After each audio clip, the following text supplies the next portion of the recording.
Oui, merci, c'est bien. Je ne vous vois pas, mais ça me semble que la salle se remplit petit à petit, donc c'est une bonne nouvelle, ça. Alors, bah oui, aujourd'hui, nous allons débattre des sols ou de la terre. C'est un peu suivant le point de vue de chacun. Je pense que chacun va se saisir de ces termes suivant ses habitudes. Alors, c'est pas le sol que nous foulons aujourd'hui et d'habitude, hein, c'est pas le bitume ou le béton de nos habitudes, c'est le sol vivant. C'est le sol, la terre vivante, avec toute sa biodiversité que nous entendons par sol, là. C'est ce sol aussi qu'on appelle le plancher des vaches, hein. Nous autres urbains, on a peut-être une petite tendance à avoir un petit peu de mépris envers ce sol. Et c'est peut-être à cause de ce petit mépris qu'on a mis beaucoup de temps à étudier ce sol, de quoi il était fait, cette terre, quelle biodiversité il vivait, à quoi ça servait, etc. Et heureusement, ce soir, nous avons des gens qui, ça fait un bout de temps déjà, qui réfléchissent à ces questions, donc ils vont nous éclairer.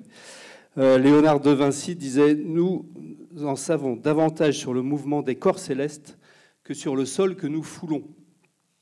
Donc c'est une sorte de petit univers, pour l'instant, assez inconnu de nous tous, qu'on va explorer. Le sol, c'est pas en effet uniquement, ou la terre, c'est pas uniquement ce support qui permet aux arbres de pousser et de les retenir.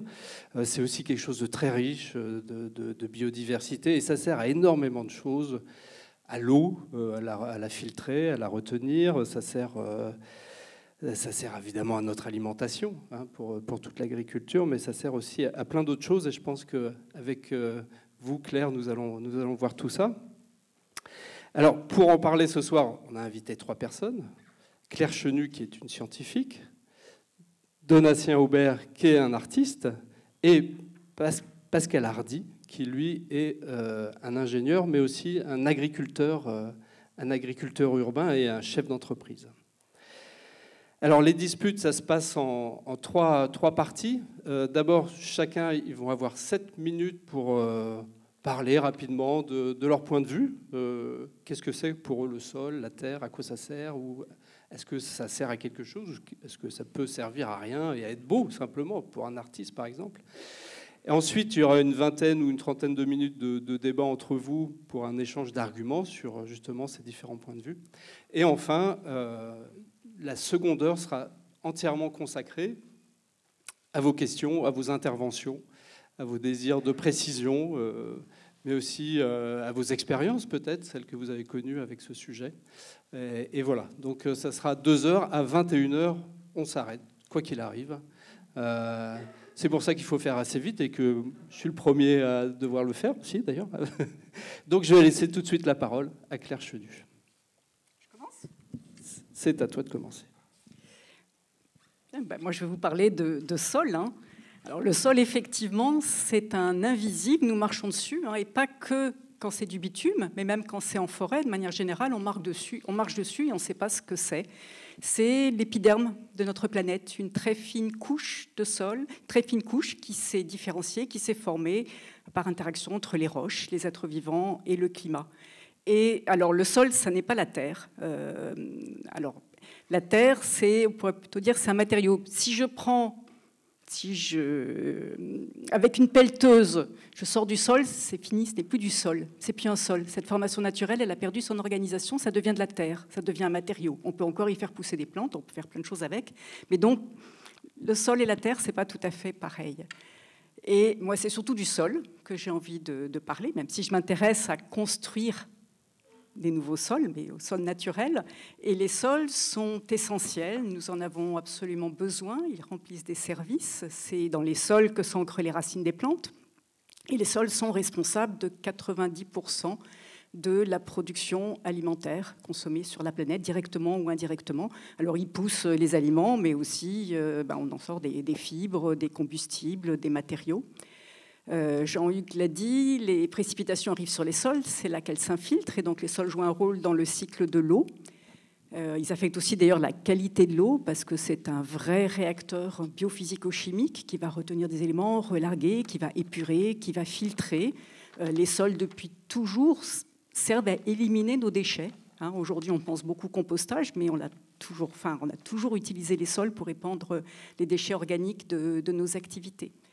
Et puis, ce réacteur, il est capable de produire des gaz à effet de serre, il est capable d'absorber des gaz à effet de serre, de stocker du carbone. Il y a 3 fois plus de carbone dans les sols du monde qu'il y en a dans l'atmosphère. Alors, quand vous avez un gros réservoir à côté d'un petit réservoir et des échanges fréquents, vous voyez qu'on pourrait réguler, et on peut partiellement réguler, la concentration en carbone de notre atmosphère grâce au sol de la planète. Et puis, c'est pas tout, effectivement, les sols régulent l'érosion aussi. Les sols, c'est le support de nos activités. C'est une source de matériaux, les briques, la tourbe, de matériaux, de combustible.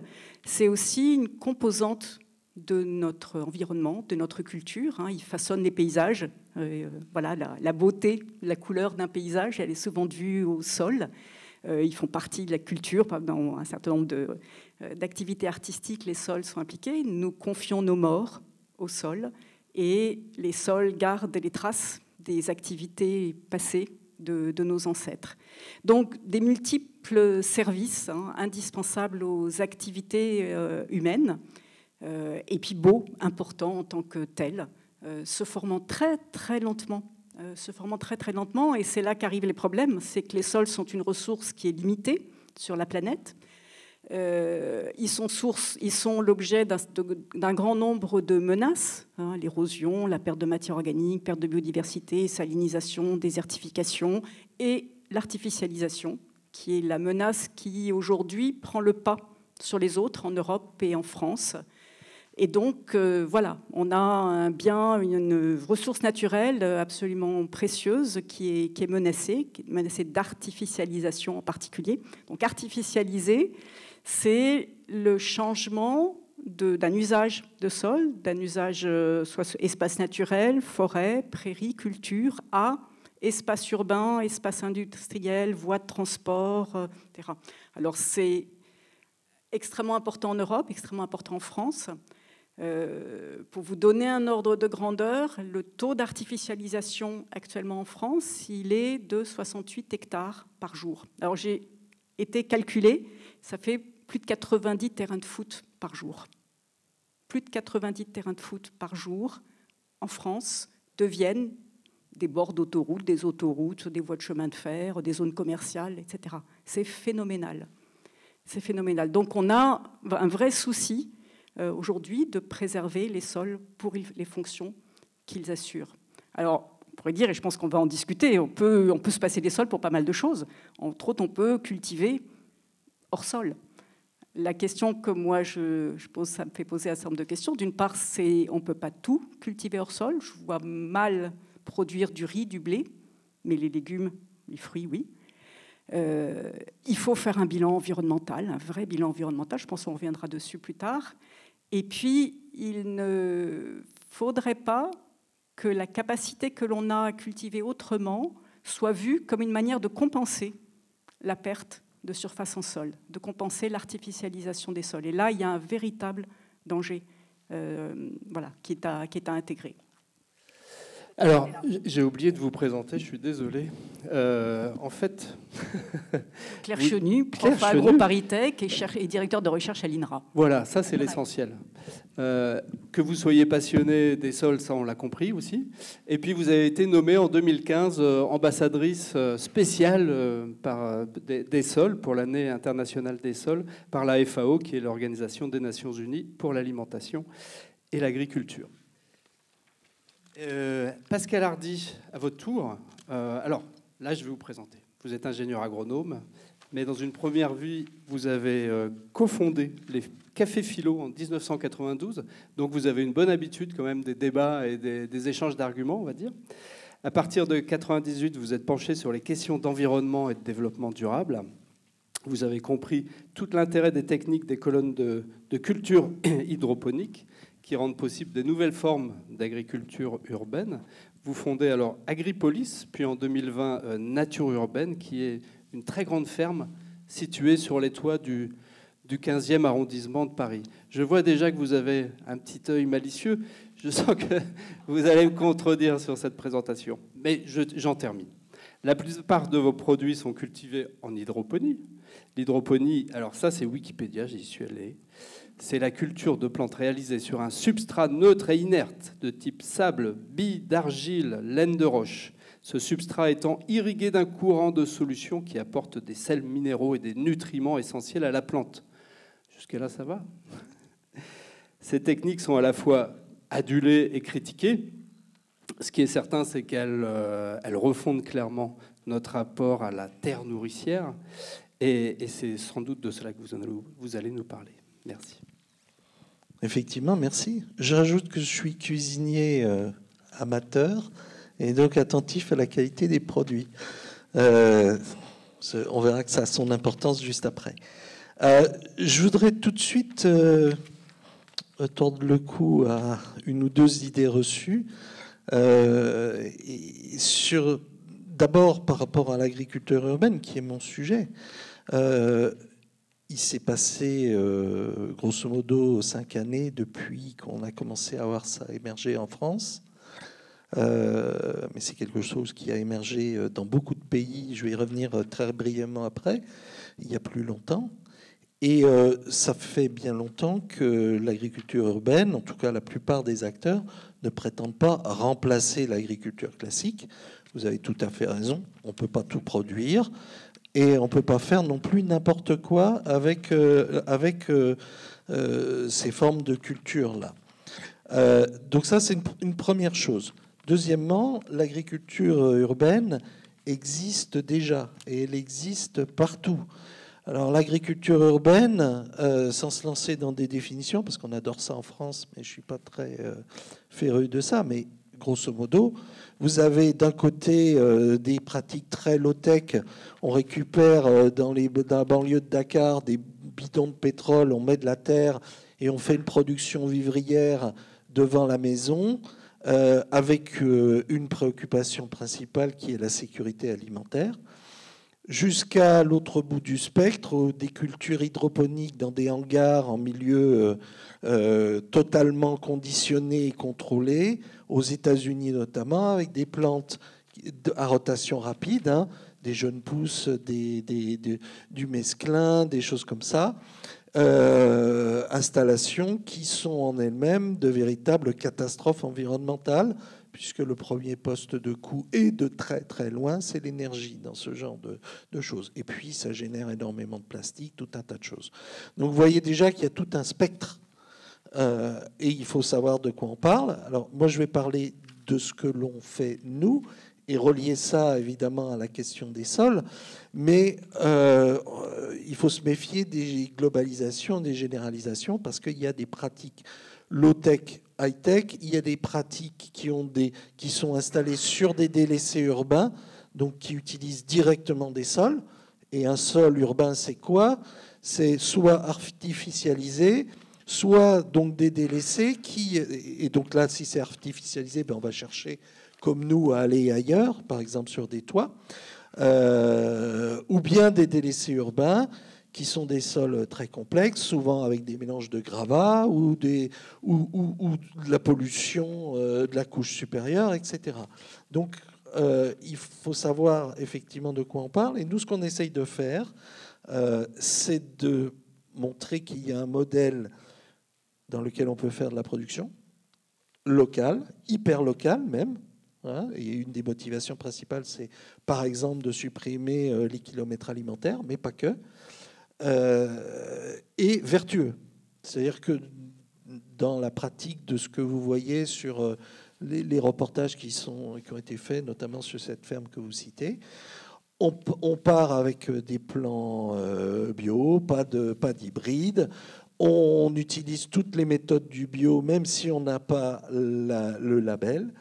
Et oui, on est hors sol. Donc on n'a pas de sol. Dans les gouttières de culture, vous avez un substrat neutre, comme vous le disiez, qui est de la fibre de coco. Et dans les colonnes, il n'y a même pas de substrat pour maintenir les racines. Et donc, on cultive avec un mélange d'eau et de nutriments. Comment est-ce qu'on arrive à faire des produits à la fois qualitativement et nutritivement intéressants? Eh bien, en ne mettant pas simplement des engrais minéraux, mais en incluant des engrais organiques qu'on va produire nous-mêmes. Donc on a toute une R&D avec des systèmes de vortex, par exemple. Et puis des bactéries qu'on retrouve par ailleurs dans le sol pour assurer cette décomposition et ce flux et assurer que tous les éléments qu'on va trouver dans ce milieu-là permettent à la plante à la fois évidemment de se développer, mais surtout de garder des qualités nutritives et de goût intéressantes. Voilà ce que nous, on essaye de faire. Je viens effectivement d'un côté des cafés philo, de l'autre d'une longue expérience environnementale. Et une des motivations principales de ce que l'on fait, c'est d'avoir un bilan global du point de vue environnemental. Donc le bilan carbone, l'utilisation des ressources, le sol pris dans un certain sens est une ressource, qui soit optimale. Voilà, donc c'est ça l'intention, l'idée, ce qu'on essaye de faire. Il est hors de question pour nous d'aller vers des grandes fermes urbaines en milieu contrôlé, telles que je les ai citées tout à l'heure. Donc, oui, on est en sol. Oui, on fait une sorte de sol reconstitué. Et non, on n'a pas vocation à remplacer tout ce qui se fait par ailleurs. Ce qu'il faut voir aussi, c'est que les motivations pour créer des fermes urbaines sont très différentes. J'en ai cité deux, hein, mais elles peuvent être très, très différentes. La nôtre, la principale, c'est de montrer qu'il y a un modèle qui reste vertueux et intéressant, notamment du point de vue environnemental, parce que c'est ma principale motivation. Mais vous avez des fermes urbaines, notamment sur les délaissés urbains. Hein, ça, c'est né aux États-Unis, dans des villes du nord-est des États-Unis, qui ont des vocations essentiellement sociales ou communautaires, etc. Donc il y a des dizaines de pratiques différentes et des mix d'usages ou de techniques différentes. C'est-à-dire que sur la ferme que vous citiez, Porte de Versailles, nous, on a des bacs de terre et de substrat qui sont loués à des gens qui viennent cultiver. Donc là, c'est quelque chose de relativement classique. Vous avez des gouttières de culture et vous avez des colonnes aéroponiques. Voilà. Donc c'est un mix à la fois technique et d'usage. Ok, merci beaucoup pour ces précisions. Encore un autre usage totalement différent, cette fois Donatien Aubert. Vous êtes artiste, formé à l'École des Beaux-Arts de Cergy, aux Arts Déco, mais aussi à la Sorbonne. Hein. Vous avez soutenu une thèse en littérature comparée. On peut visiter actuellement vos jardins cybernétiques au sein de l'exposition Au-delà du réel, ici même, dans le cadre de la Biennale Nemo. C'est à l'atelier 6 et certains d'entre vous ont pris le temps d'aller faire la visite avant de venir ici. Alors justement, vos jardins cybernétiques nous offrent une illustration parfaite pour cette discussion.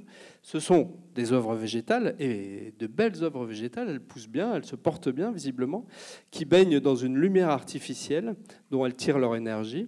Elles sont totalement hors sol et semblent détachées de tout écosystème connu jusqu'à présent. Ces jardins sont à la fois des œuvres vivantes, naturelles, et des œuvres évidemment très construites. Et tout votre art est peut-être de nous interpeller sur ce statut indéterminé de ces œuvres. Quelle évolution elles vont connaître d'abord, et puis quelle est la part qui relève du vivant, du hasard justement de ce vivant qui peut nous surprendre des fois, et quelle est la part de la machine, parce qu'elles sont entourées d'une machine assez impressionnante. Alors c'est d'ailleurs ce rapport entre le vivant et la machine qui semble animer la plupart de vos œuvres. Utopie ou dystopie, ça peut-être qu'on va en parler et voir ce que vous en pensez. On sent qu'on n'est jamais très loin, en tout cas, d'une obsolescence programmée de l'humain. Je vous laisse la parole. Merci beaucoup pour cette présentation. Alors pour ouvrir un peu le débat, j'aimerais commencer en contextualisant pourquoi l'agroécologie ou les fermes verticales peuvent m'intéresser en tant qu'artiste.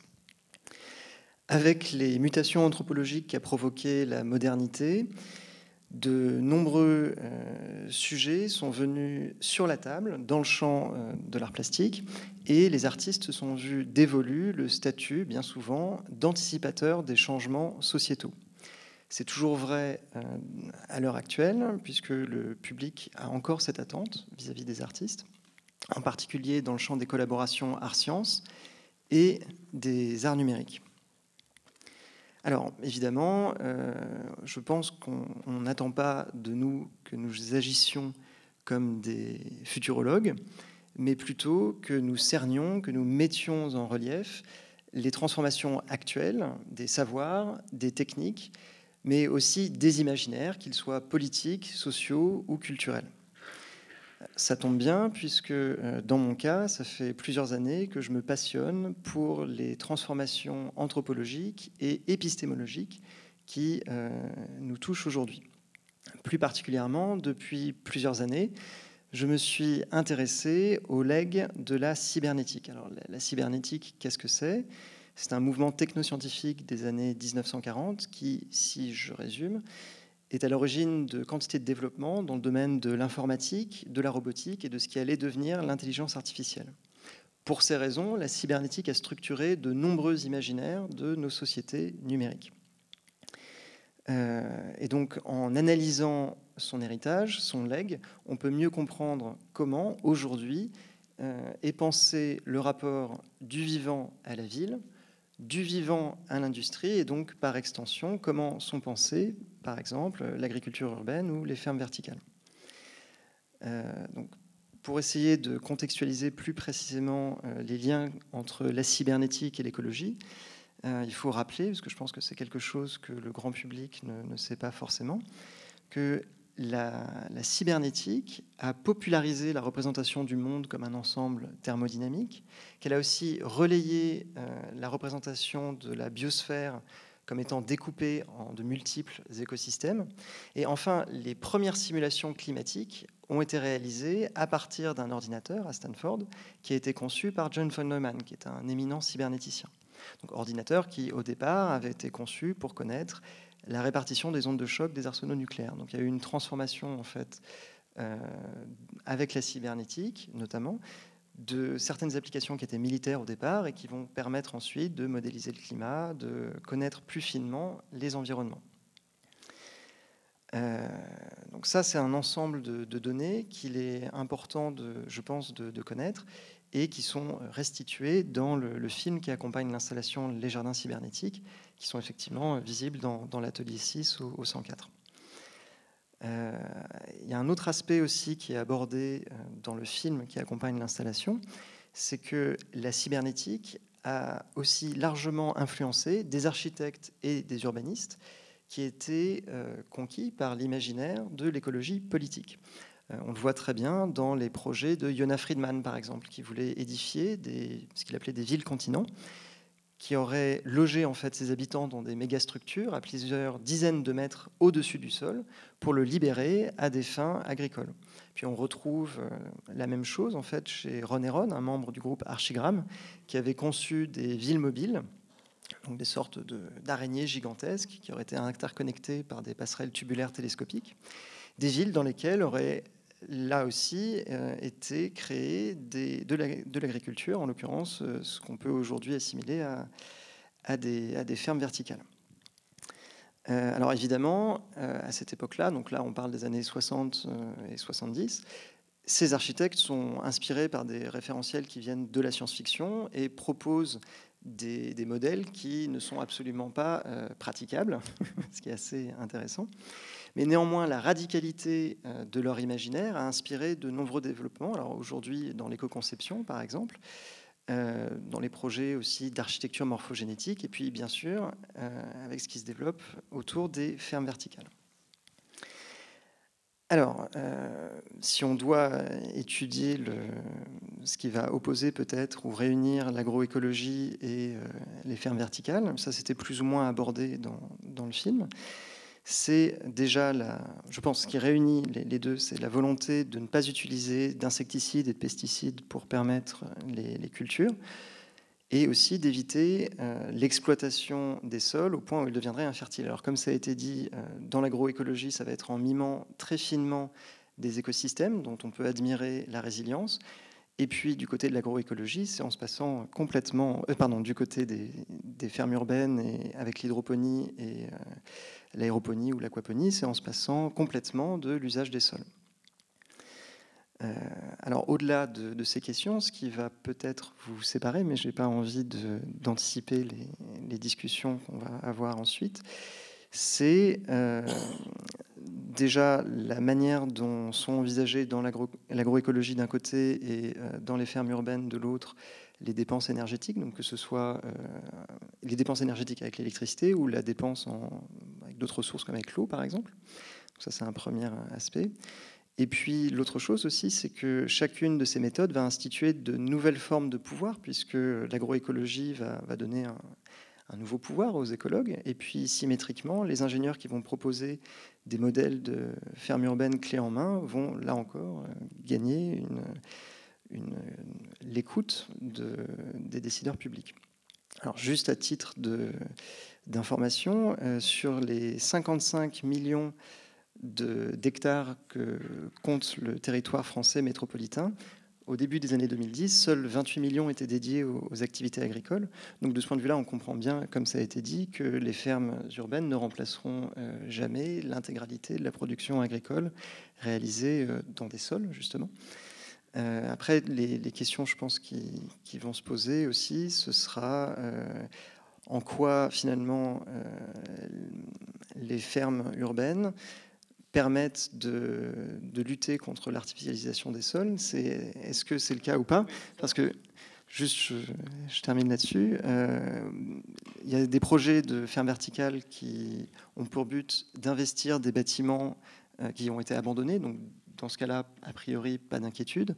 En revanche, il n'est pas du tout exclu que des villes décident d'artificialiser des sols dans des zones périurbaines, justement, qui, précisément, étaient dédiées à des activités agricoles. Donc ça ne résoudrait, auquel cas, pas du tout le problème. Alors, je crois qu'il faut aussi revenir sur quelques thèmes et quelques mots de lexique que vous avez abordés, qui sont peut-être pas hyper familiers à tout le monde.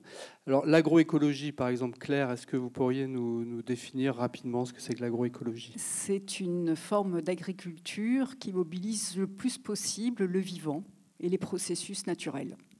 Voilà. D'accord. Donc, agroécologie, voilà, les relations entre les êtres vivants, entre eux et puis avec leur milieu.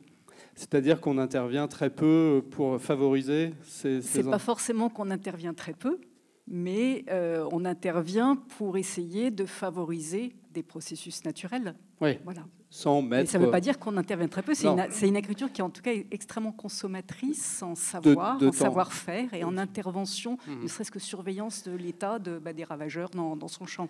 Mais on exclut tous les produits phytosanitaires, par exemple. L'agroécologie n'exclut pas les produits phytosanitaires. Elle se donne pour objectif de réduire le plus possible les intrants de synthèse, mais elle ne les exclut pas. Ça, c'est la définition de l'agriculture biologique. Ouais. Alors, et puis les fermes verticales que vous avez évoquées, est-ce que... Pascal, vous pouvez nous définir les fermes verticales? Parce que c'est un concept qui a été décrit par Dickson Despommiers il y a très longtemps, en 1999, je crois. Donc je vais m'en charger du coup. Et c'est sur plusieurs étages, penser de développer des cultures en étage, puisque évidemment en ville on manque de place, donc, et l'agriculture nécessitant quand même pas mal d'espace, on a trouvé cette solution de mettre en étage, mais évidemment, ça conditionne d'abord un apport en lumière. Donc ça, c'est les LED qui peuvent être mis à contribution maintenant. Et voilà. Et donc, mais comme vous le décriviez, c'était des milieux qui sont très confinés, complètement fermés à l'extérieur.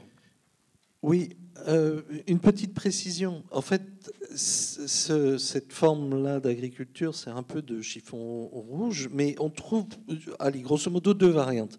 Il y a la variante un peu américaine qui consiste à construire un hangar sur un ou plusieurs étages et effectivement à produire sous LED. Avec des racks, c'est des investissements colossaux. D'ailleurs, ces gens-là lèvent des sommes absolument hallucinantes. Le record a été battu récemment. Maintenant, ça se chiffre en centaines de millions de dollars.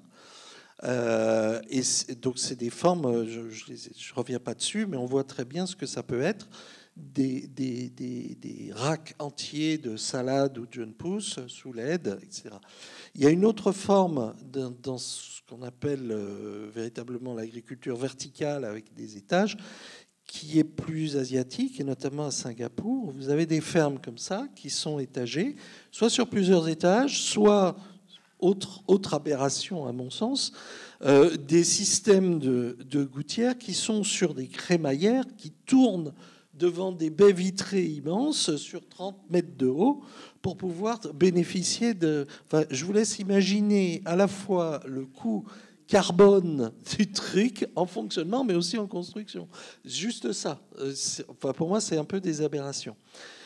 Et il ne faut pas confondre dans cette discussion des fermes verticales comme ça et la forme d'agriculture verticale que, par exemple, nous, on utilise, qui sont des colonnes de culture qui font 2 mètres de haut, mais qu'on va poser en extérieur sur le toit d'un immeuble. Donc, agriculture verticale, c'est ce principe en utilisant des colonnes ou des gouttières, mais les fermes verticales dont vous parlez, là, c'est quelque chose de très particulier et un peu extrême. Il y a eu un projet à Romainville il n'y a pas longtemps. Finalement, il a été revu, revisité, etc. Je ne sais pas trop où il en est, d'accord, mais je crois qu'ils sont revenus à des choses un peu plus raisonnables. Oui, oui. Mais quand même, en Asie, il y a plus de 100 fermes verticales qui existent déjà, qui fonctionnent d'une manière commerciale en étage. En France ? Non, pas en France du tout. Oui. Non. On est bien d'accord. Oui. Mais alors, Donatien interpellait un peu sur l'histoire de la cybernétique et rappelait que peut-être l'écologie aussi était un peu issue de cette histoire, une manière de fonctionnaliser le vivant. Et l'écologie est une manière de fonctionnaliser le vivant. Est-ce que vous êtes d'accord avec cette idée ou pas du tout ? Oui, c'est ce qu'on fait. Donc ça, on ne va pas le nier. Ce que on essaye de faire, par contre, c'est trouver, nous, un point d'équilibre entre suffisamment de techniques avec de la culture verticale, mais aussi en régulant les flux d'eau, de nutriments, etc., avec des systèmes d'ordinateurs, mais sans apporter, plutôt sans utiliser trop de ressources et en ayant quelque chose qui, en fonctionnement, va rester vertueux. On voit bien qu'il peut y avoir des curseurs là-dessus. C'est-à-dire que pour nous, en tout cas, chez Agripolis, la limite, c'est quand on sera allé trop loin sur l'artificialisation du milieu ou les moyens nécessaires pour contrôler les cultures, etc. Donc c'est pour ça qu'on ne va pas en indoor. C'est pour ça qu'éventuellement on va sous serre, mais pour utiliser l'énergie naturelle. Et c'est pour ça qu'on fait cette culture-là simplement en la régulant, mais sans apporter, par exemple, de la lumière artificielle ou d'autres flux de consommables entrants. Alors, Claire, qu'est-ce que vous pensez ? Est-ce qu'ils sont allés trop loin ou pas encore ? Non, et moi, ce que présente Pascal, le modèle d'agriculture qui présente, c'est une agriculture qui utilise des surfaces qui sont déjà artificialisées, voire déjà imperméabilisées. Et donc, ce débat qu'on voit parfois sur cette agriculture, l'agriculture hors sol, les fermes verticales, etc., est-ce que ça peut remplacer l'agriculture normale ? On n'est pas du tout là-dedans. Mais c'est vrai qu'il y a un discours... Pas du tout non plus.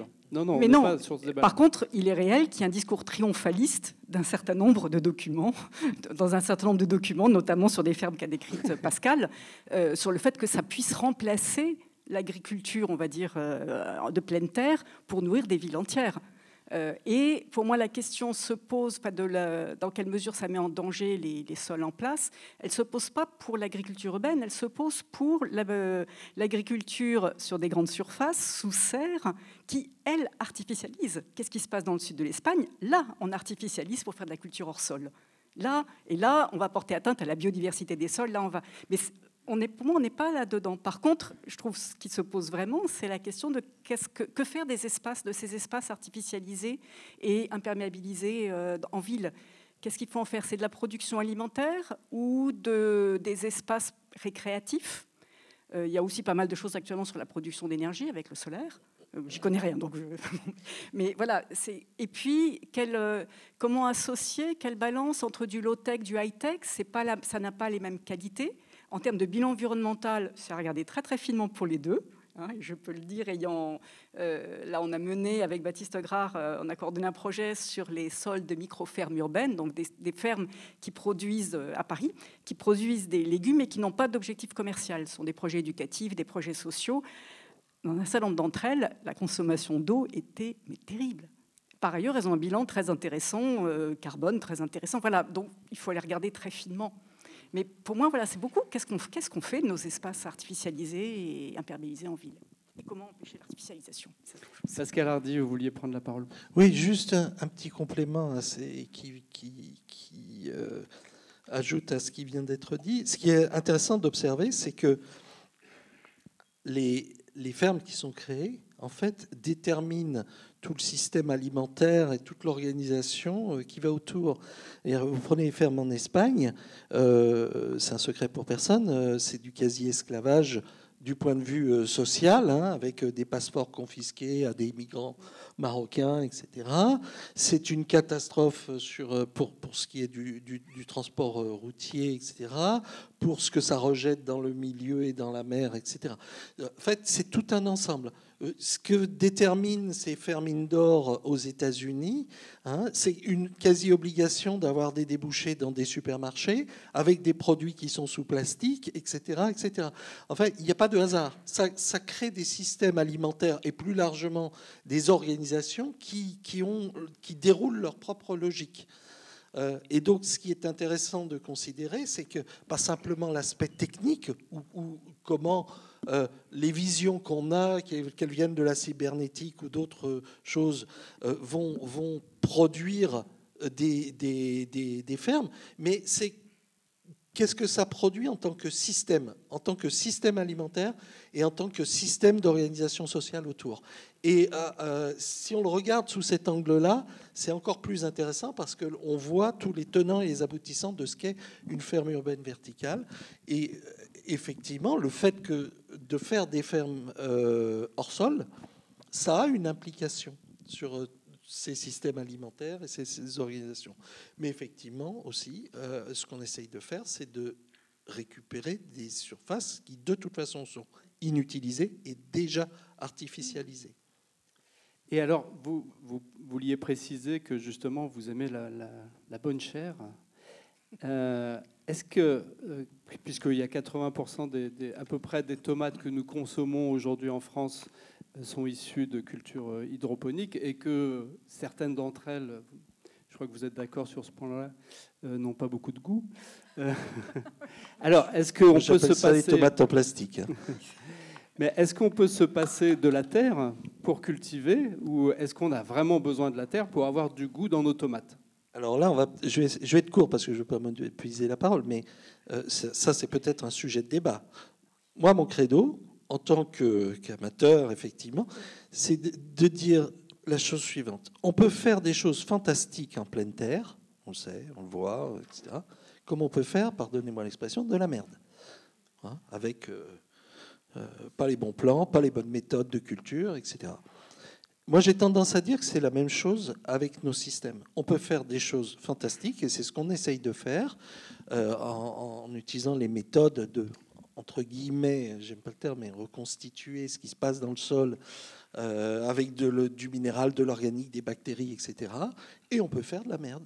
Voilà. Donc, moi, ce que je constate, et ce que constatent, par exemple, les chefs qui viennent visiter, goûter nos produits, mais aussi les labos qui analysent nos produits, c'est que la qualité de ce qui sort dépend pas tant de la technologie utilisée, mais du système de culture que l'on applique et des produits que l'on y met.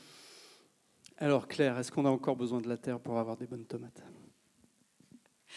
Je pense qu'on a besoin de la terre pour produire des tomates en quantité, ça c'est sûr, et pas partout. Mais sur la question là, de la qualité du goût, qualité gustative, moi j'ai l'impression, peut-être que Gilles Tristram pourra compléter, intervenir, mais pour moi on manque énormément de références sur ce qui fait le goût des aliments. Et ça s'applique pour du hors-sol versus hors-sol, comme pour du bio versus conventionnel, du irrigué versus pas irrigué. Donc moi, là, j'avoue que j'ai l'impression de ne pas avoir beaucoup de données. J'ai l'impression qu'il y a vraiment à faire. Et effectivement, il faut... Qu'est-ce qui donne le goût des tomates Donatien, peut-être, parce que... Sur le goût. Alors, je ne suis pas du tout un spécialiste de la question, donc n'hésitez pas à me corriger si je dis quelque chose d'erroné. Ce que j'avais cru comprendre, c'est que lorsque les plants bénéficiaient de ressources abondantes en eau, par exemple, elles avaient tendance à perdre en goût, alors que lorsque ponctuellement elles supportaient un stress hydrique, là tout d'un coup elles avaient davantage de goût. Oui. Ça, on peut le faire dans plein de systèmes d'agriculture. Oui, tout à fait, oui, absolument, que ce soit en terre ou ailleurs. Je vais donner une anecdote sur ce débat. Effectivement, je suis tout à fait d'accord, on manque de références. On livrait des produits à un supermarché, je ne dirais pas la marque par charité, et un jour il nous appelle en disant vos fraises, c'est pas possible là, elles sont pas bonnes. Et il se trouve que vous n'êtes pas obligé de me croire, mais vous viendrez, si vous voulez, Porte de Versailles, vous verrez, et vous goûterez les produits, parce que le goût, ça se décrète pas, mais il se trouve que elles sont, les bonnes années, vraiment extraordinaires, très bonnes. Nous, on les goûte, ben, tout va bien. Donc, on va là-bas, et ils nous font une séance de dégustation en direct. Donc, ils prennent une fraise. Ah ouais, mais elle n'est pas bonne. On prend une fraise, mais attendez, elle est vachement bonne. Et là, interrogué, et puis on a fini. Et en fait, on s'est aperçu que pour eux, une bonne fraise, c'était une fraise sucrée. Pour nous, une bonne fraise, c'était une fraise qui avait du parfum. Donc, quand on parle de référence, de quoi on parle? Et d'éducation au goût, et voilà. Donc, il faut savoir, de quoi on parle, et quel est le point de référence, et qu'est-ce qu'on veut. En tout cas, pour nous, je peux vous le dire, un bon produit, c'est un produit dont on découvre ou redécouvre le goût, le parfum. C'est pas quelque chose forcément qui flatte le palais. Voilà. Ok. Alors peut-être qu'on peut maintenant passer du côté du public pour avoir des réactions, puisque Claire, vous suscitiez une réaction de Gilles Tristram, mais c'est peut-être de tout le public qu'il faut qu'on... Est-ce qu'on peut rallumer un peu Nous, on voit un mur noir. Ouais, c'est impressionnant. C'est mieux ça. Là, c'est plus agréable. Alors, est-ce qu'il y a des premières questions sur ces... Oui. Alors, peut-être que... il doit y avoir un deuxième micro, mais je vous passe le mien pour l'instant.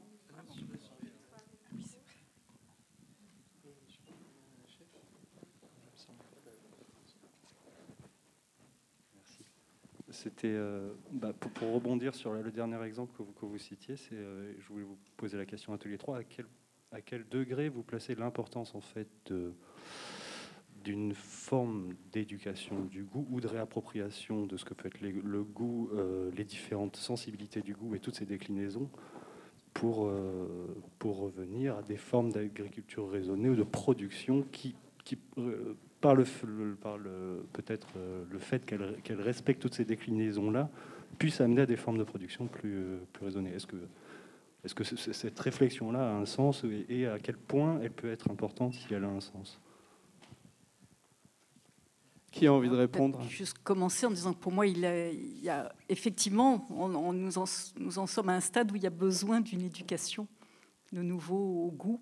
Et c'est une des vertus que je trouve à l'agriculture urbaine, et notamment à l'agriculture urbaine low-tech, qui est de reconnecter avec la nature.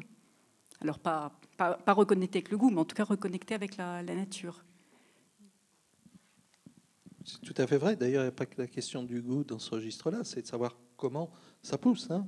Les enfants qui posent des questions quand ils arrivent chez nous sur « Ah, mais je ne pensais pas que les tomates, ça poussait comme ça. » Ou même, on l'a eu une fois sur comment dire, un enfant qui croyait que ça poussait directement sous sa forme conditionnée. Voilà, des choses comme ça. Donc, il y a effectivement une question d'éducation au goût, mais plus largement. En fait, la question, c'est qu'est-ce qu'on veut comme produit et qu'est-ce qu'on veut et dans quelles conditions ça va être proposé et à qui ça va être proposé et à quel prix. Et là, en agriculture urbaine comme dans les autres domaines, il n'y a pas de secret. Hein. Si on n'emploie pas des méthodes un peu vertueuses, si les gens ne sont pas correctement payés, etc., eh ben, à la sortie, on n'a pas des bons produits. Est-ce que je peux poser une question à Pascal? Parce que je trouve dans l'éducation, il y a la question des saisons, du respect des saisons. Et j'ai envie de demander, Pascal, parce qu'en fait, à partir du moment où on est hors sol, si on éclaire de manière artificielle, du coup, on peut s'affranchir des saisons. Donc c'est une tentation, ne serait-ce que commerciale. Comment est-ce que vous raisonnez ça en fait? Quel est votre point de vue? Nous, on ne s'affranchit pas des saisons parce qu'on ne veut pas de milieu contrôlé, chauffé, etc. Hein, donc c'est un choix. Donc nos fermes, en novembre, c'est shutdown, quoi. Voilà. Et puis on redémarre en début de saison, comme ça se fait par ailleurs. Économiquement, pour nous, c'est une catastrophe. Hein. Nous, on ne gagne pas d'argent en ce moment. Et depuis le début, on en gagnera peut-être un peu un jour. Mais voilà. Après, c'est un choix. Si vous voulez produire toute la saison, il faut contrôler le milieu. Et puis, s'affranchir du climat, de la nature, du vent, de la pluie, etc. Alors, j'ai une seconde question par ici. Oui, je ne répondrai pas au goût, Claire. Mais vous avez donné les éléments clés. En fait, j'ai deux questions, moi. J'en viens à l'artificialisation. Quand j'ai fait un voyage en Jordanie, j'y allais pour l'eau. J'ai vu une installation en hydroponie de fraises, 20 hectares de mémoire. On artificialise le désert. Là. Donc c'est une question que vous n'avez pas trop abordée. C'est que quand on parle des villes ou des sols qu'on connaît, quand on va dans d'autres zones géographiques, c'est différent. Et puis ma deuxième question, elle est plus pour Claire, c'est, tu as bien dit tout à l'heure que le sol recycle les déchets de la ville, enfin les déchets des activités humaines, organiques. Voilà. On en produit de plus en plus, des déchets. Et le sol, il est plus ou moins capable de tout récupérer. Un des avantages qu'on peut dire à l'agriculture hydroponique et autres, c'est qu'elle en génère moins. Voilà. Mais elle en absorbe moins aussi. Et donc, voilà. Est-ce que les cycles et la dynamique de ces cycles est cohérente? C'est-à-dire le fait qu'on génère beaucoup de déchets organiques qui ne vont pas être capables d'être absorbés à la dynamique du sol pour produire ce que produit le sol et les cultures qu'on met dessus. Est-ce qu'il y a aussi un verrou quelque part là-dedans? Voilà. Je ne sais pas si ma question est claire. Si, je vais commencer par la seconde question. Déjà, j'ai envie de dire que l'agriculture hydroponique ou hors sol ou sous serre, pour moi, elle génère aussi des déchets, mais peut-être, par exemple, les tubulures, voilà. Donc, pour ce qui est des déchets organiques, oui, la concentration des populations humaines dans des villes, dans des mégapoles, génère localement des quantités énormes de déchets organiques. Il n'est pas question, il n'est pas possible de les épandre sur place. Hein, mais un schéma classique de fonctionnement d'une ville, c'est que l'alimentation, les aliments viennent de la zone périurbaine, voire de plus loin. Enfin, on va dire si c'est en vertu de la zone périurbaine. Et ce qu'il faut envisager, c'est un retour d'une partie des déchets organiques vers cette zone périurbaine pour aller enrichir les sols en matière organique. Et absolument, on ne peut pas remettre n'importe quoi dans les sols. Hein. On a un passé pas très glorieux où on a épandu des bouts de stations d'épuration à une époque où on ne savait pas bien les traiter et où elles étaient très riches en métaux. On a fait beaucoup de progrès depuis, mais de fait, on a contaminé des sols avec des métaux en voulant les fertiliser avec des boues résiduaires urbaines. Donc, il faut absolument contrôler la qualité, se donner des règles pour sur la qualité des produits résiduaires organiques épandus. Alors, j'ai répondu qu'à la deuxième question. J'ai oublié la première. Pour la première, c'était les fraises dans le désert. J'ai pas trop envie de critiquer ça, parce qu'effectivement, la question de l'artificialisation, là, elle est tout à fait différente. Et puis, il y a la question de la sécurité alimentaire.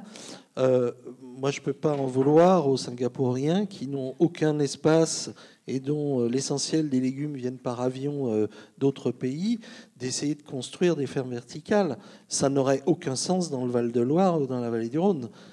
Voilà, donc il y a une question de contexte. Et effectivement, l'appréciation de l'artificialisation du sol n'est pas la même partout. Je voudrais aussi dire, moi j'ai une grande frustration. Il se trouve qu'avant de créer Agripolis, j'avais créé une boîte qui fait de l'économie circulaire, qui existe toujours, dont je ne m'occupe plus. Et donc, on porte une attention particulière à ça. Pour ce qui est des déchets verts, effectivement, on a une grosse quantité de déchets verts. Hein. Vous avez en fin de saison des plants de tomates qui ont donné. Tout le plant de tomates, c'est un déchet vert. Et nous, on est obligé de travailler avec des gens qui font du compost. Ce qui, du point de vue environnemental Vous avez du transport là-dedans, vous avez des tas de choses. C'est pas très satisfaisant parce qu'on peut pas tout réutiliser. Et même si on fait des vortex et on utilise de la matière organique pour pouvoir réinclure ça dans nos nutriments, on n'arrivera jamais à consommer tout ce qu'on génère en termes de déchets verts. Même chose pour l'eau. Il se trouve qu'il sous le nouveau bâtiment où on est, parc des expositions, il y a une cuve qui récupère l'eau de pluie. Donc on a essayé au début, c'était une catastrophe parce que la pluie essuie toute la pollution si vous n'avez pas eu de pluie pendant un mois. Donc vous avez toute la pollution qui s'est accumulée, puis ça part dans la cuve. Si on veut réutiliser ça, en fait, il faudrait une véritable station d'épuration sur site, ce qui est impossible. Donc en termes d'économie circulaire des ressources, c'est très frustrant pour l'instant. Et effectivement, le compte n'y est pas.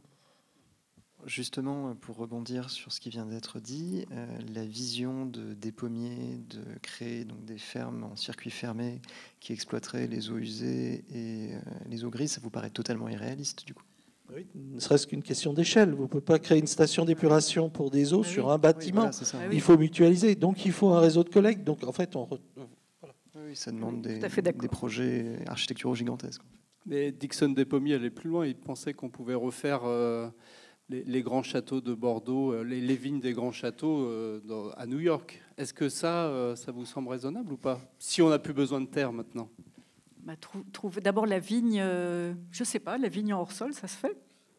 pas que je sache. Voilà. Et puis trouver la bonne combinaison climat, justement caractéristique du sol ailleurs. C'était de la pluie artificielle, un sol artificiel évidemment, et analyser la composition du sol et le climat de tel. Est-ce que ça en vaut, à quelle fin, chandelle vu le prix de la bouteille, peut-être, oui. Y compris vu le prix de la bouteille, est-ce que ça passe? Pour l'instant, ça passe pas. Non, apparemment, il n'a pas réussi. Mais bon. Est-ce qu'il y a d'autres questions dans le... Oui.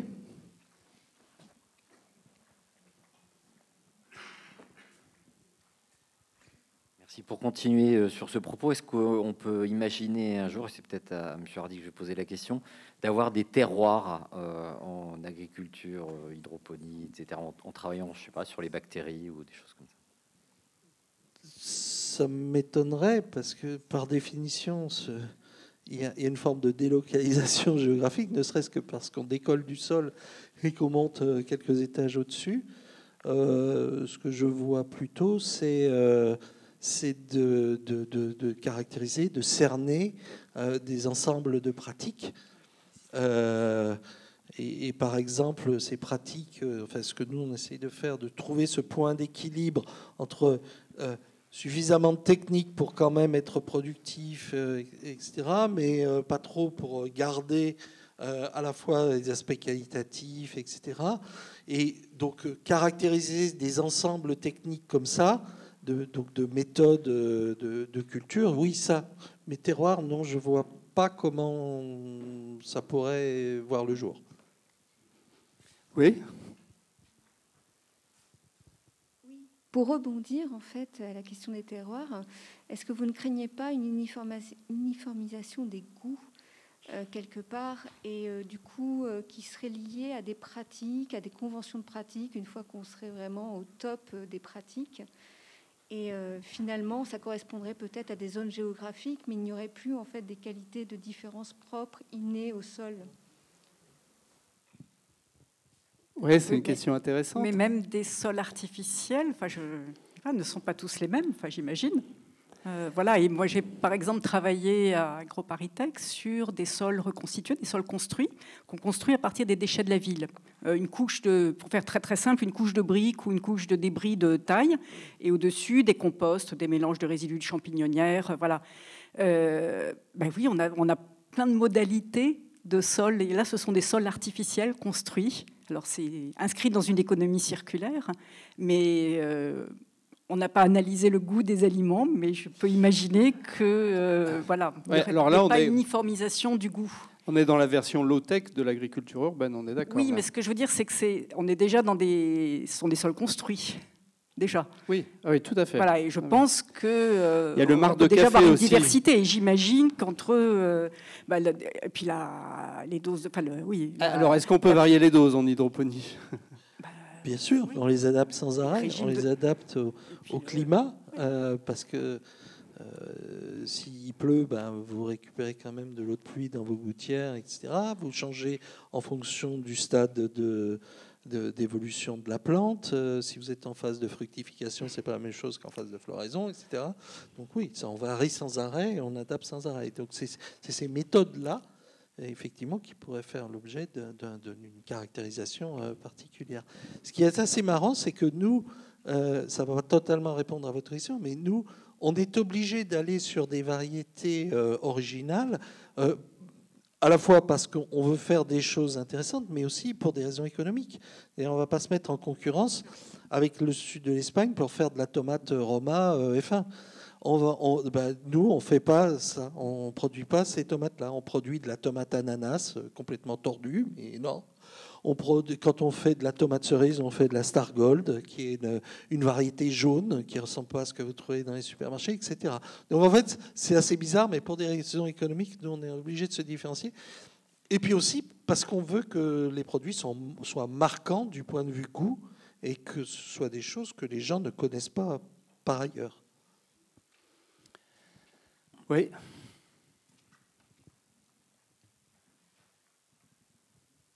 Bonsoir. J'aimerais vous poser deux questions, peut-être l'une à chacune des extrémités. Est-ce qu'à votre connaissance, il existe des mesures de protection du sol au sens patrimonial, autres que dans le sens de la protection de la vocation agricole d'un sol ou de l'archéologie, de la banque de données que peut contenir un sol, mais vraiment en tant qu'élément patrimonial au plan écosystémique? Et puis à l'opposé, à l'autre bout, est-ce qu'on sait aujourd'hui restaurer un sol qui aurait été artificialisé et lui rendre sa dimension agro-pédologique?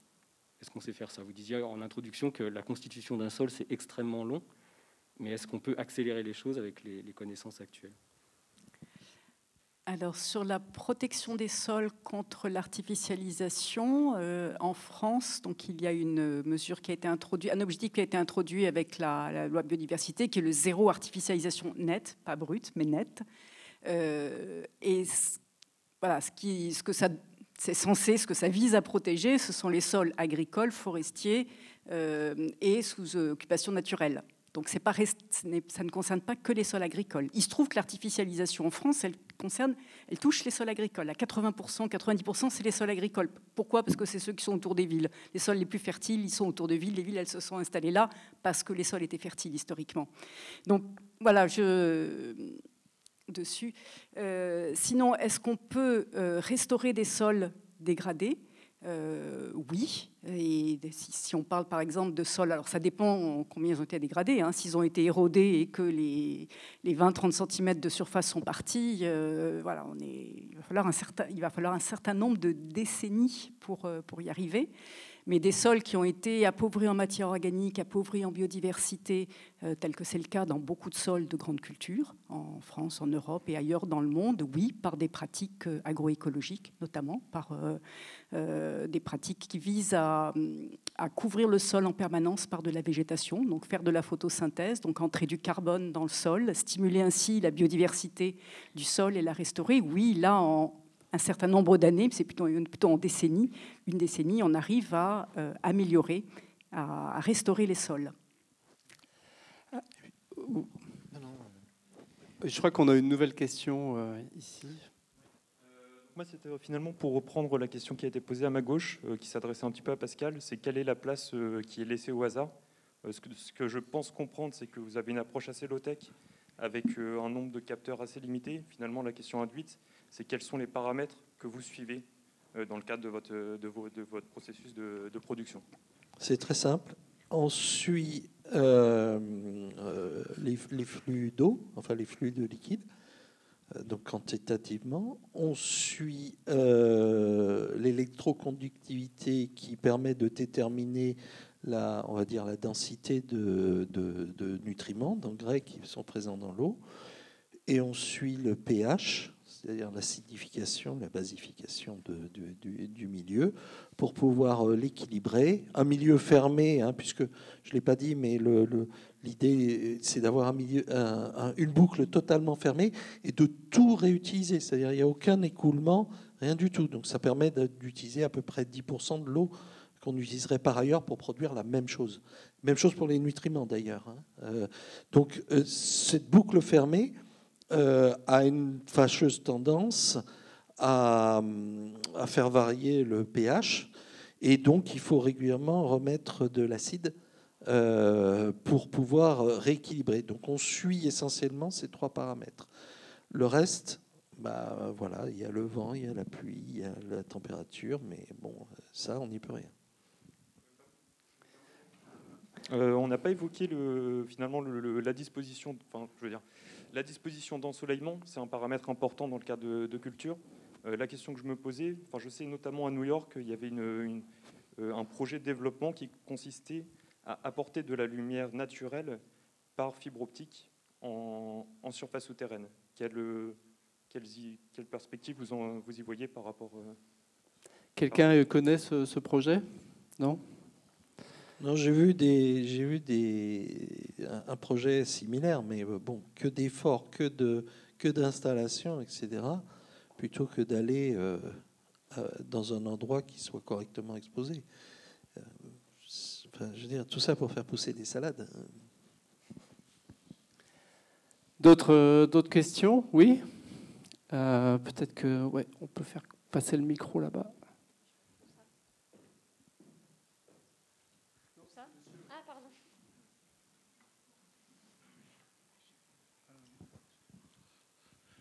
Je vais essayer de faire mon question en français, mais s'il vous plaît, excusez-moi, en français, c'est terrible. Antoine, tu as parlé de la connaissance cybernétique comme une facilitante de nouvelles formes de pouvoir. Et je trouve ça fascinant. Mais il suscitait une question. Comment démêler de la défense du sol des problèmes de propriété, particulièrement la propriété privée des sols et le votre bon. I'm going to say it in English, but say it in English. Say it in English. We will translate. It's how to tackle land ownership, and if I mean, you were talking about how valuable the soil is as a resource. Now, tackling land ownership and tackling soil maybe as a common instead of as a private property, but that's a big shift, right? Alors, je réponds tout de suite ou on traduit d'abord? Oui, vous pouvez traduire la question. Alors, merci beaucoup pour l'interrogation. Alors, concernant en fait la propriété en fait des terres qui sont utilisées pour la culture, effectivement, là, c'est des questions de politique publique et il serait bien peut-être de sanctuariser les terrains agricoles qui deviennent des biens communs afin d'éviter certaines politiques d'artificialisation des sols, ça c'est très clair. Pour revenir sur la question de la cybernétique, après, il y a du pouvoir, du coup, qu'elle implique.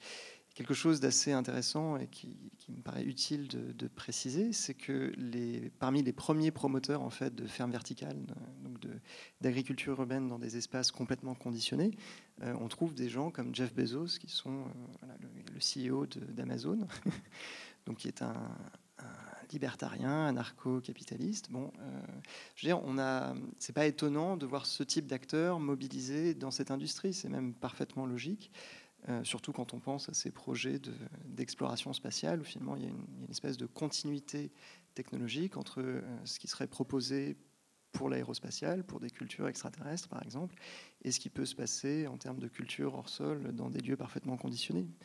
L'un pouvant très bien, enfin, ce qui se passe dans les villes, dans des milieux conditionnés, pouvant très bien être exporté a priori, vraisemblablement, dans des milieux extraterrestres. Bon, après, il faudrait voir les effets de la gravité, ce genre de choses sur la pousse des plantes. Ça, c'est encore d'autres questions. Mais c'est en étude déjà. Oui, absolument, oui, tout à fait. Puis bon, il faudrait aussi désamorcer certaines ambitions d'artificialisation des sols pour créer des fermes verticales.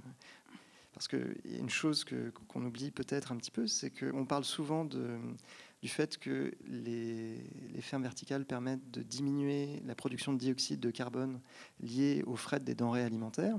Sauf qu'en fait, quand on regarde la production de dioxyde de carbone dans les activités agricoles, le fret des denrées alimentaires n'occupe qu'une très faible partie de la production de dioxyde de carbone. Donc la question elle n'est pas du tout là en réalité. Voilà. Peut-être reprendre aussi sur la propriété, le foncier, c'est un énorme problème. Moi, j'ai l'impression que c'est tellement fondamental dans le droit d'un pays, le fait que les parcelles soient, enfin, que le sol puisse être propriété privée, que c'est peut-être un peu trop ambitieux de chercher à changer ça. Par contre, on peut quand même imposer des règles, même si c'est une propriété privée. Et il y a un exemple auquel moi je pense souvent, c'est celui des monuments historiques. En France, quand vous êtes propriétaire d'un monument historique, c'est bien votre propriété, mais vous avez des contraintes d'utilisation, voire de mise à disposition du public. Peut-être c'est vers là qu'il faut aller, peut-être vers le sol, pour le sol.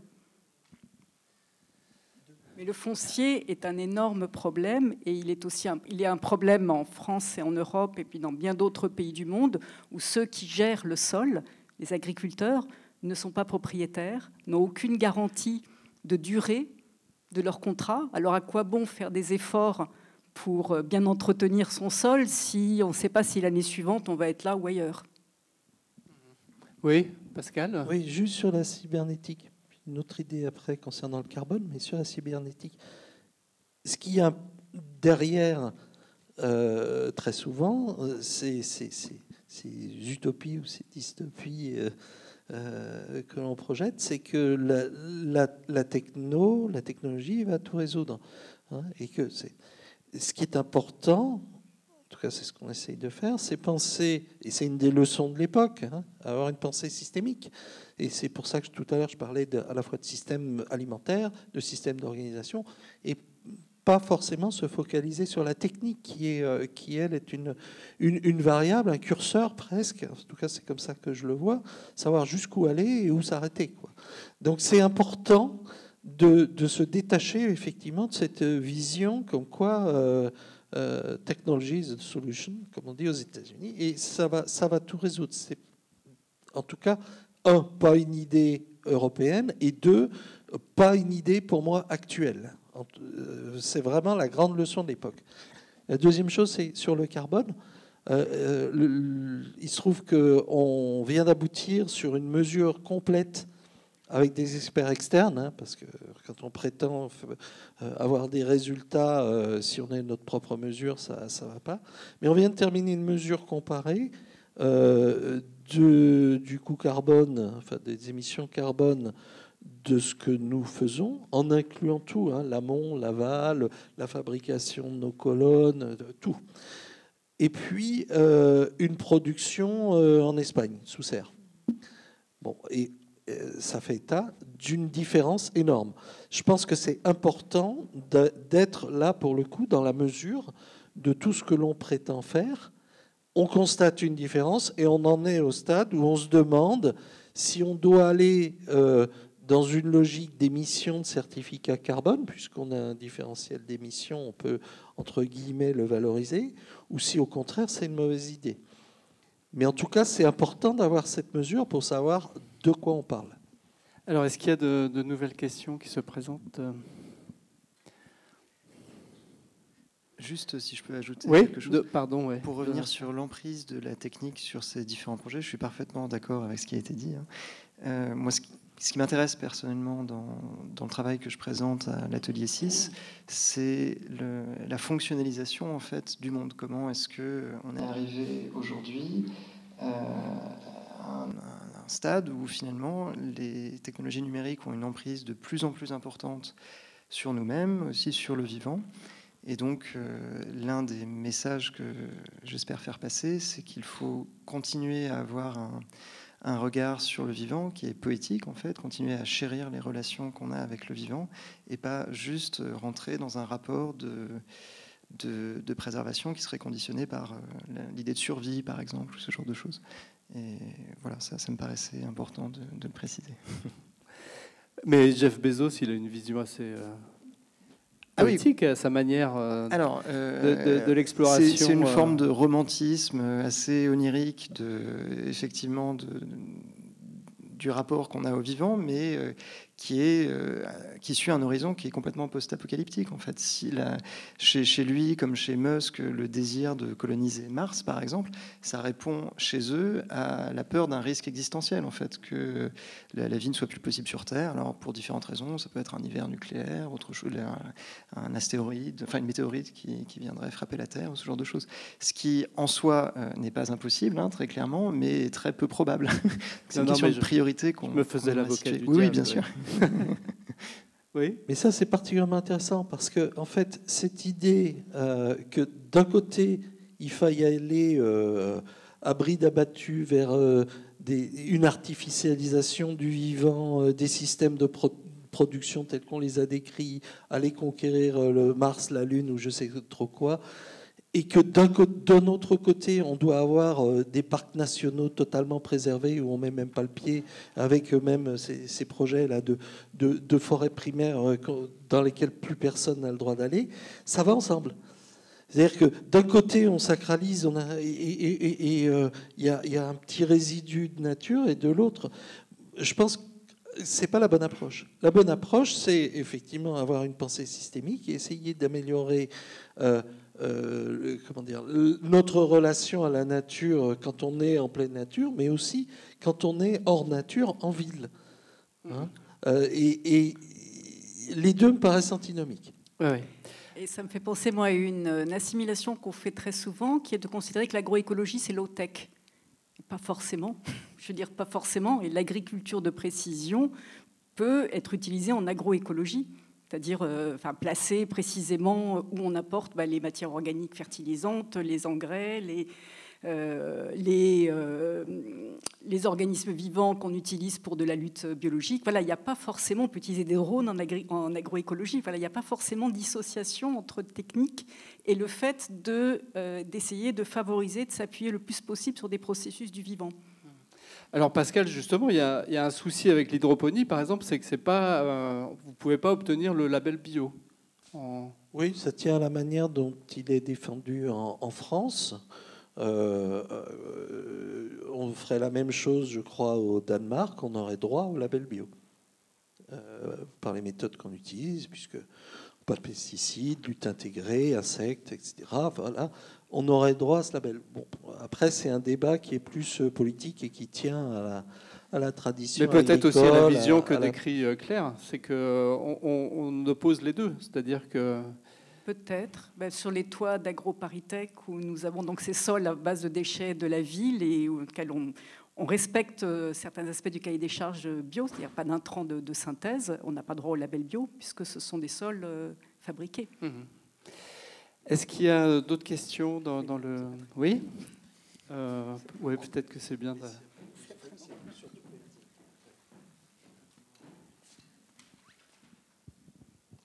Alors c'est une question peut-être pour tous les trois.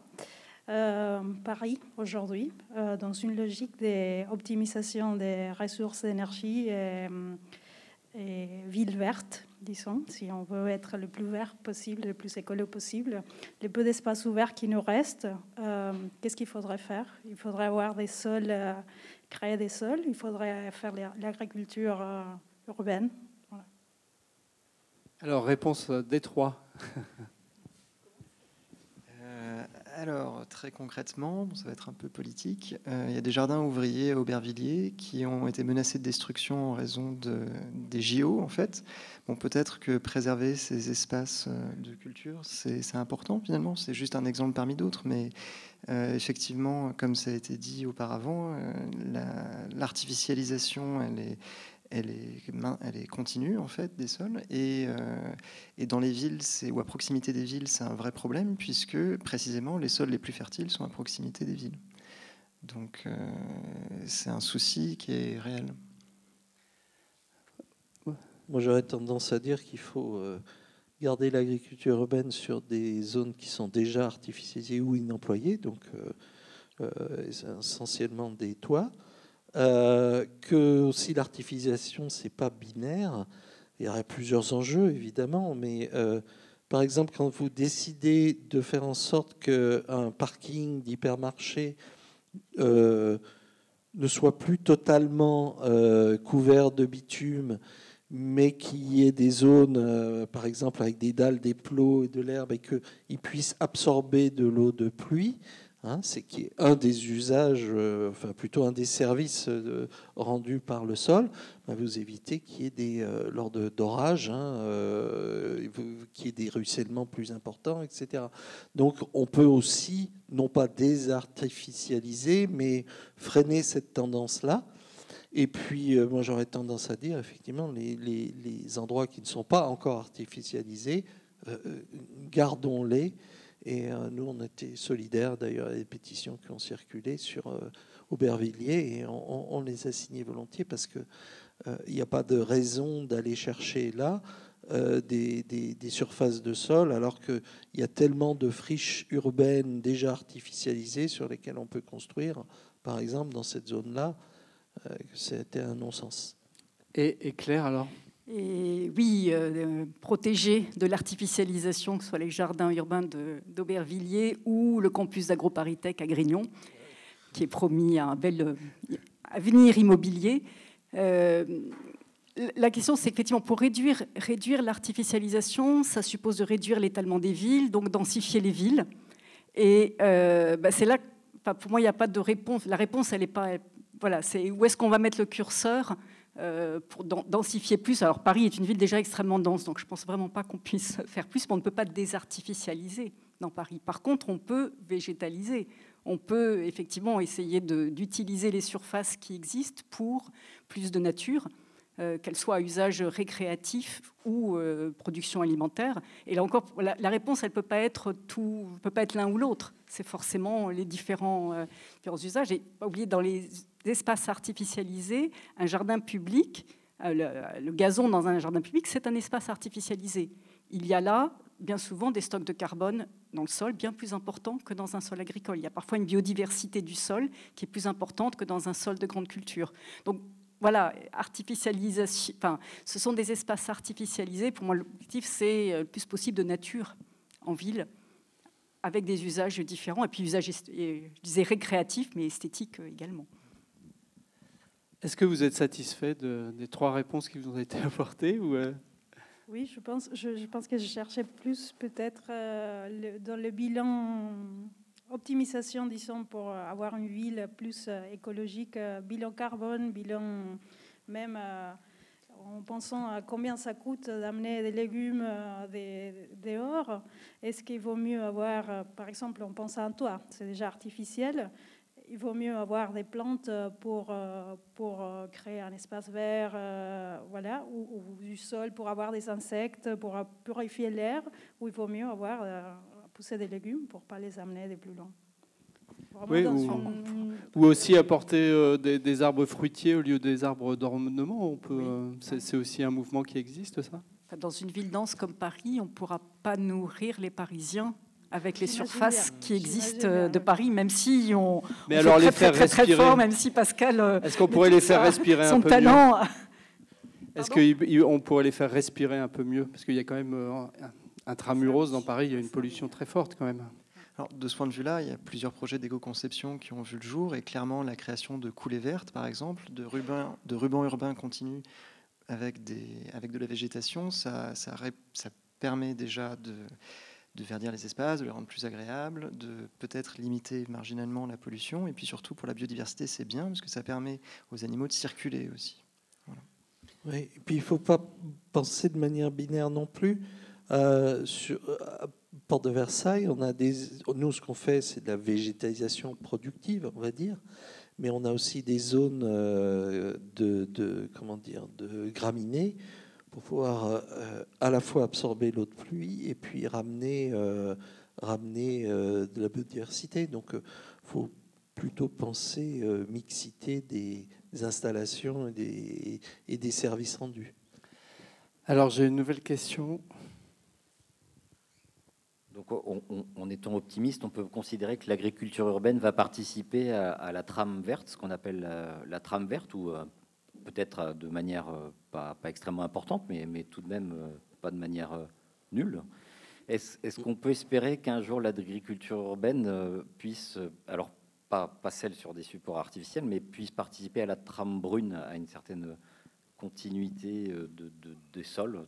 Claire, tu évoquais tout à l'heure des gazons qui peuvent être riches en biodiversité. Est-ce qu'il y a moyen, avec de l'agriculture urbaine, de remettre un petit peu de trame brune dans certaines villes? Alors, quelle est derrière question, est-ce que les sols cultivés, donc on va dire en pleine terre ou au sol en tout cas, ou même sur les toits en fait, des sols reconstitués, contiennent une biodiversité? Oui. Ces sols, en tout cas l'étude qu'on a faite récemment sur les sols de microfermes urbaines, on avait des niveaux de biodiversité des sols très très élevés, mais ce sont des sols qui sont très fortement amendés avec des composts. Donc ils sont très riches en matière organique, donc quand il y a à manger, et si on n'apporte pas trop de contaminants, et là c'est le cas, du coup il y a de la biodiversité. Donc oui, c'est pas parce qu'on remplacerait certains gazons de jardin public par des parcelles agricoles qu'on affecterait fortement, je pense, la biodiversité des sols et la trame brune à Paris, par exemple, ou dans d'autres villes. La PUA a fait une étude, l'atelier parisien d'urbanisme, voilà, d'urbanisme et de je sais pas quoi, a fait une étude sur le potentiel pour l'agriculture urbaine. Et en fait, quand on regarde les cartes qu'ils ont sorties, c'est très morcelé, c'est-à-dire on ne peut pas trouver des continuités, que ce soit sur les délaissés urbains ou même avec les toits. Par définition, entre deux toits, vous avez d'une rue. Et donc, cette notion de continuité, j'y crois pas trop. Par contre, est-ce qu'il y a un effet de masse? Il faudrait vraiment aménager tout ce qui peut être aménageable, et on en est très très loin. Donc, je suis pas sûr d'une contribution massive de l'agriculture urbaine. Voilà, c'est plutôt des facteurs locaux. Quand vous vous baladez entre nos colonnes en plein été, vous ressentez vraiment la fraîcheur. Et là, vous dites, ah bah oui, là j'ai un impact, mais c'est un impact très limité localement sur la lutte sur les îlots de chaleur. Mais pour avoir un impact sur une agglomération comme Paris, ça me paraît un peu utopique. Est-ce qu'il y a d'autres questions? Ah, la question tout en haut, là.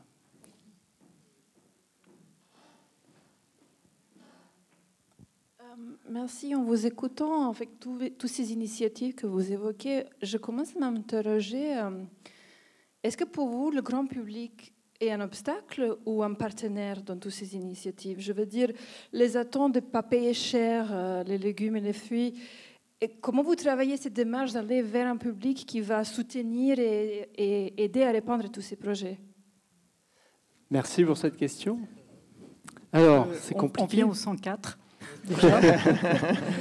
Alors, le 104, est-ce que c'est un public neutre? Alors, c'est d'autres personnes, d'autres citoyens. Non, mais le public est évidemment pas un obstacle. Les deux. Il y a des freins psychologiques et moi je suis toujours consterné quand je vois, notamment dans la grande distribution, ces logiques exclusivement axées sur le prix et puis qu'on traite les gens comme étant exclusivement des consommateurs. Donc moi l'image qui me vient immédiatement, c'est l'image de bovins en stabulation. Quand on me dit j'étais un consommateur, moi je me vois là devant la mangeoire, quoi. Donc c'est évidemment pas en traitant le public comme ça qu'on y arrivera. Je pense qu'il y a une dimension éducative énorme, même si je me méfie des leçons données. Mais nous, on fait sans arrêt des visites d'écoles, par exemple, pour montrer ce qu'on fait, comment ça pousse, etc. Donc ça, c'est un premier niveau. Et puis, pour ce qui est de la consommation elle-même des produits, il faut expliquer. Il faut montrer, faut dire voilà, si vous voulez un produit de qualité, il faut payer correctement les gens. Ici, on peut pas mécaniser, etc. Donc, il y a cette dimension de pédagogie qui est indispensable pour casser certains réflexes qu'on connaît tous et qui font que effectivement, ça limite la portée de ce que l'on fait. Alors, ça ne semble pas la priorité de l'éducation nationale pour l'instant, parce que il y a beaucoup, en effet, d'associations, mais elles sont un peu extérieures à l'éducation nationale, qui assure cette première approche à la nature, etc. C'est rarement, enfin, en tout cas à Paris, j'ai pas l'impression que ce soit très, très répandu comme démarche, hein, la pédagogie devant les plans. Parce que dans ce projet sur les micro-fermes urbaines, il y a deux expériences de micro-fermes qui m'ont énormément frappée, qui sont dans des collèges du 19e arrondissement. Oui. Et c'est extraordinaire de voir de voir la manière dont les enfants font attention, jouent, vous montrent qu'ils ont mis les Playmobil dans leur parcelle, mais voilà, là, mais à la fête de la science aussi, quand on faisait visiter le toit d'AgroParisTech, il y avait un vrai engouement. Voilà. Mais par contre, c'est pas toujours très encouragé d'une manière institutionnelle de la part de l'éducation nationale. Mais j'ai peut-être fait un mauvais procès à cette école qui m'a fait beaucoup souffrir. Il faut absolument que je raconte une anecdote, parce que le projet auquel fait allusion Claire, qui n'est pas un projet, qui est une réalisation et qui est en cours, est supporté par une association formidable qui s'appelle Veni Verdi. Et au début, quand ça a commencé, donc grosso modo, hein, c'est un potager qui est installé sur une partie un peu délaissée de l'emprise du collège. Donc c'est de la pleine terre.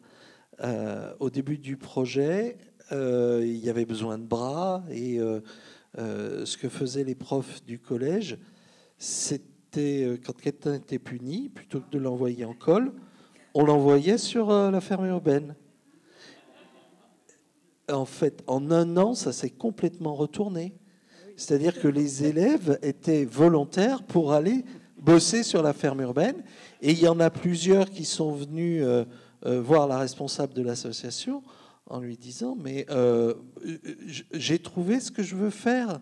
Je veux faire de l'agriculture. » Et il y en a plusieurs qui sont effectivement partis en formation pour pouvoir faire de l'agriculture grâce à cette expérience. Donc c'est aussi comme ça qu'on retourne un peu les préjugés. Alors, est-ce que c'était la dernière question? Oui. Ah, une autre question ici, oui.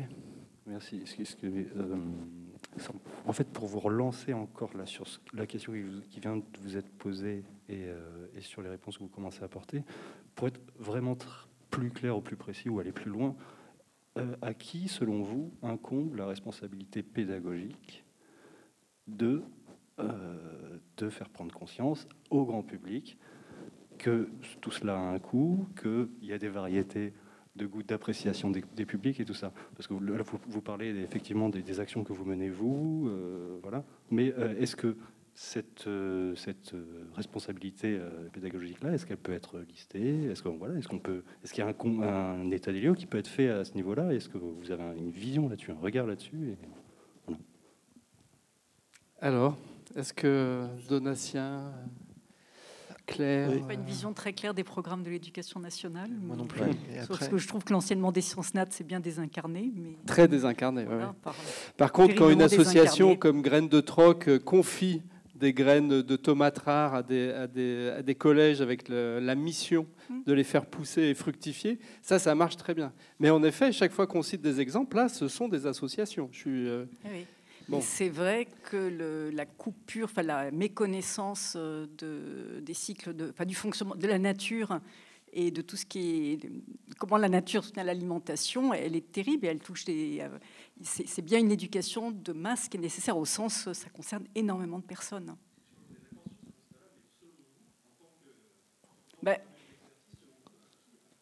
Je pense c'est qui touche toute une classe d'âge, l'école.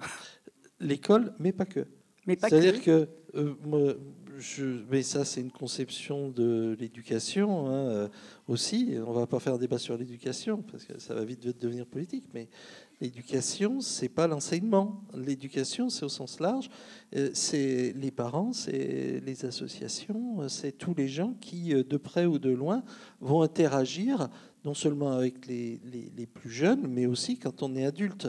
Donc c'est pas juste. Je pense qu'il faut pas tout reporter sur l'école.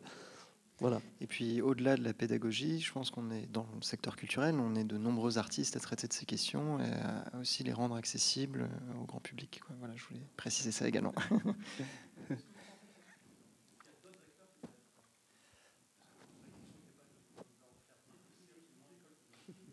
C'est une question qui nous touche toutes et tous. Donc, qui touche peut-être tout le public. Il y a peut-être aussi des personnes dans le public qui auraient des éléments de réponse à cette question. Ouais. Non ? Non, mais juste, je pense que c'est des questions dont le personnel politique devrait s'emparer et pas juste certains partis. Ça touche, tout le monde devrait s'emparer de ces questions en réalité. Et quand je parle de l'école, c'est pas pour dire que c'est à l'école de faire et pas à tous les citoyens. Hein. C'est pas du tout dans ce sens-là. Ce que moi je constate et que j'ai lu et entendu, c'est que c'est extrêmement puissant quand ça passe par les enfants. Hein, le tri, apparemment, c'est quelque chose qui entre dans la société par les enfants. Donc on dit voilà, mais ça ne veut pas dire que je rejette tout sur l'éducation nationale, surtout pas. Alors, est-ce qu'on en reste là, bons amis, ou est-ce qu'il y a une dernière question ? Qu'est-ce que vous proposiez, vous ? À quoi est-ce que vous pensez ? Ah oui, tiens, c'est une bonne question, ça. En fait, non, mais si, c'est...